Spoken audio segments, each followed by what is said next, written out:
Mesdames et messieurs, bonjour, bon réveil et bienvenue dans cette édition. Le nouveau président de la BAD, la Banque africaine de développement, est connu depuis hier, jeudi.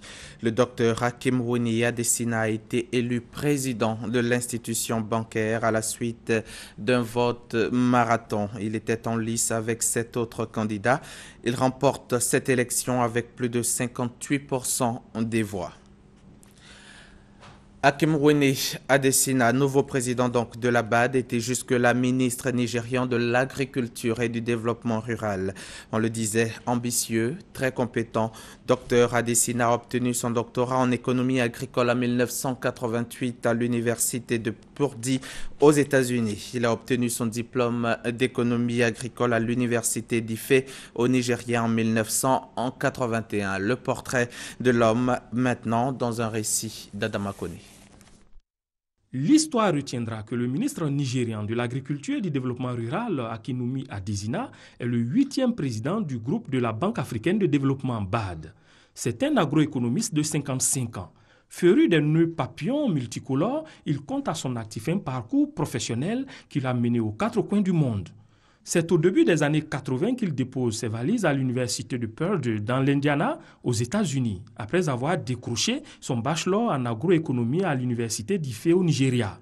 Son doctorat en politique de développement en poche, il débute sa carrière en tant qu'économiste au sein de la fondation Rockefeller. Après quoi, il occupe plusieurs postes de responsabilité dans divers pays en Afrique. Toute chose qui lui permet de se présenter comme un trait d'union entre les zones anglophones et francophones. En 2011, il est nommé ministre fédéral de l'Agriculture et du Développement rural. C'est alors qu'il lance une révolution verte, plaçant le secteur agricole au cœur du développement économique du Nigeria. Les résultats ne tardent pas. En l'espace de 4 ans, la production agricole nigériane grimpe de 21 millions de tonnes. Du coup, les importations de denrées alimentaires baissent. Le tout couronné par la création de 3 millions d'emplois dans le secteur agricole, ce qui lui fait dire que l'Afrique peut nourrir le monde entier. Le nouveau président du groupe de la BAD veut promouvoir une croissance inclusive qui donne une place de choix à l'économie rurale. Il fait du renforcement de l'expertise et du développement de l'innovation à la BAD une préoccupation majeure. Sans oublier les projets d'infrastructure qui, du reste, demeurent au premier rang des financements du groupe de la BAD. Hier, jeudi, le président de la République, Alassane Ouattara, a pris part à la célébration de la Journée internationale des casques bleus. Célébration qui a eu lieu au siège de l'ONUCI à l'hôtel Sebroko. C'est à Adjamé.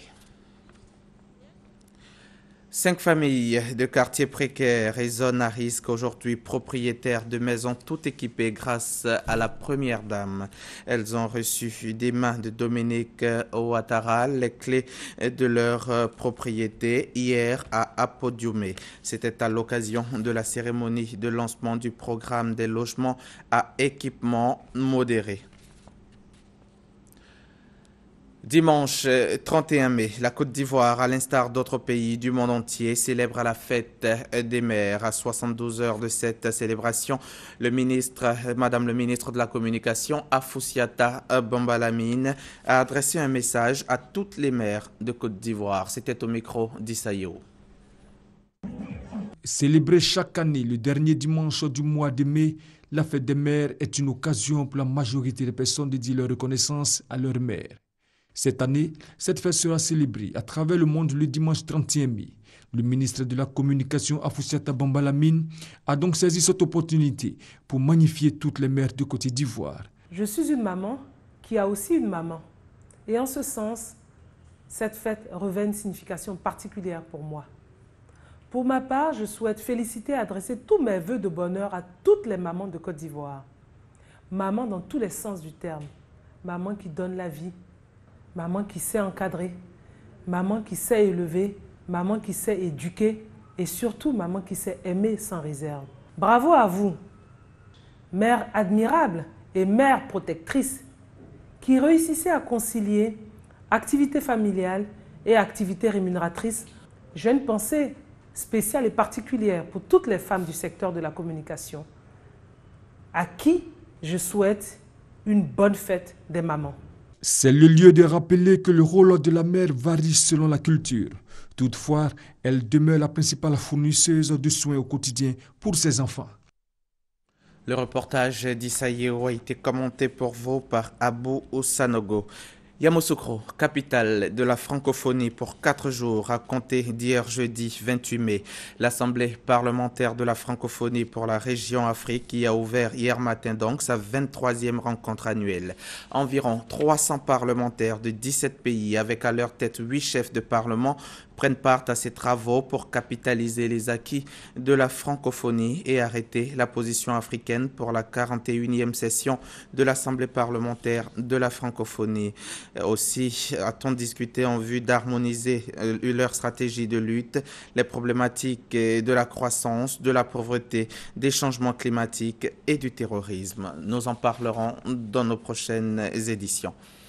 L'Association ivoirienne des Nations Unies, dans le cadre de ses activités en faveur de la paix, a procédé le samedi 16 mai dernier à la salle des fêtes du district autonome de Yamoussoukro à l'installation de la cellule d'écoute et de dialogue de cette commune en présence de la chefferie traditionnelle et de la notabilité de Yamoussoukro.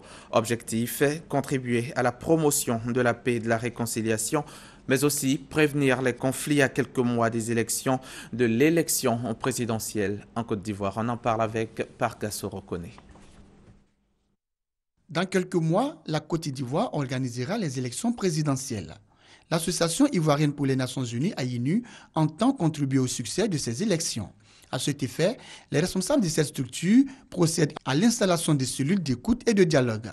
La première est celle du district autonome de Yamoussoukro. Sa mission, prévenir et gérer les conflits, mais aussi sensibiliser les populations sur l'importance de la paix et de la réconciliation. L'installation de la cellule d'écoute et de dialogue du district autonome de Yamoussoukro, qui à terme, je suis persuadé, va permettre à notre pays de faire encore un saut qualitatif dans la consolidation de la paix. Jean-Richard Niago, président de l'Association ivoirienne pour les Nations Unies, a exhorté la cellule d'écoute et de dialogue du district autonome de Yamoussoukro à travailler avec toutes les populations sans distinction. Message bien perçu par la cellule. Nous pouvons vous assurer que nous agirons conformément à notre cahier des charges en étant de bons et fidèles interlocuteurs pour la promotion des actions de la paix auprès des populations de Yamoussoukro. L'AINU, en plus de la cellule d'écoute et de dialogue du district autonome de Yamoussoukro, envisage d'installer d'autres cellules sur tous les territoires nationaux dans les jours à venir. À présent, en direction le Humboldt pour parler agriculture. Dans cette région du pays, les travailleurs du secteur de la canne à sucre ont été honorés. Reportage. L'économie ivoirienne peut compter sur le regain d'activité dans le secteur de la canne à sucre. L'État de Côte d'Ivoire, en privatisant ce secteur en 1997, avait pour objectif de le rendre plus dynamique. Cette année, la production a dépassé toutes les prévisions. 1 034 000 tonnes de canne à sucre. La fête de fin de campagne, comme le veut la tradition, est une occasion de faire passer la dernière remorque de canne et de célébrer les travailleurs les plus méritants. Le ministre d'État, ministre de l'Emploi, des Affaires sociales et de la formation professionnelle, Moussa Dosso, était présent pour saluer cette performance.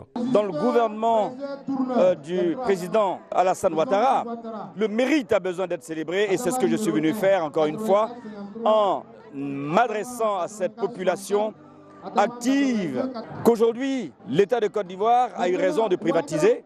314 travailleurs ont été décorés pour leur acharnement au travail. Des travailleurs fiers de cette reconnaissance de l'État de Côte d'Ivoire. Mais je suis surtout content pour l'ensemble de nos 300 et quelques travailleurs que nous décorons aujourd'hui et qui, là, c'est la reconnaissance de l'entreprise du travail qu'ils ont produit depuis. Beaucoup de souffrance, d'encaissement, mais aujourd'hui nous sommes en joie. La fête de la canne à sucre a été une occasion pour apprécier certaines notes du riche patrimoine culturel ivoirien. Les régions du Humboldt et du Tchologo ont tout simplement fêté.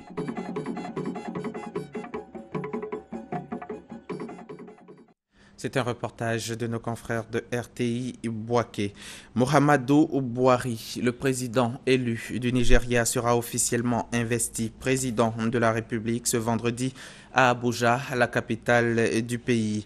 Il a remporté en avril dernier sur le président sortant Goodluck Jonathan. L'ancien général devient ainsi le nouveau président de la première puissance économique d'Afrique.